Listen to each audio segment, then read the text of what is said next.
সকাল সকাল গোপালের সেবা করতে করতে একটা পার্সেল চলে আসলো, যেই পার্সেলটা আমি গোপালের জন্য অর্ডার করেছিলাম। ভাবছিলাম ওকে একটা গিফট দেবো, যে ওর কাছে সেই জিনিসটা ছিল না। অনেক দিন ধরেই ভাবছিলাম, তো অনেক দিন ধরে অর্ডার করে রেখেছিলাম, দেখে আসে না।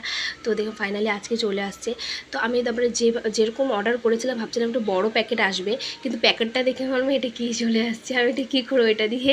তারপরে দেখলাম না, এটা বের করে ভিতর থেকে মানে সেট করতে হবে, কিন্তু সেটটা করবো কি কিছুই তো মানে দেওয়া নেই, যেভাবে সেট করতে হবে কিছুই বুঝতে পারছিলাম না যে আমি কী করব এটা নিয়ে, যে কীভাবে কী করব। না বাড়িতে কেউ আছে, কেউ নেই, আমাকে তো গোপালকে বসাতে হবে, কারণ সকালবেলা ওর সেবা করতে করতে চলে আসছে। হয়তো ওর ইচ্ছা ছিল যে ও সকালবেলায় ঘুম থেকে উঠে ওই দোলনায় বসবে।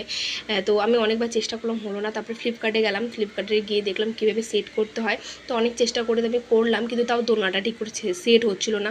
তো আমি ভাবলাম যে এটা কী চলে আসছে। তারপরে আমি ভাবছিলাম, দেখলাম একটা ফ্লিপকার্টে দেখলাম এত বড় আসছে এত ছোট, তো আমার গোপালের কি হবে আদেও, এটা আমি অনেক টেনশন করছিলাম।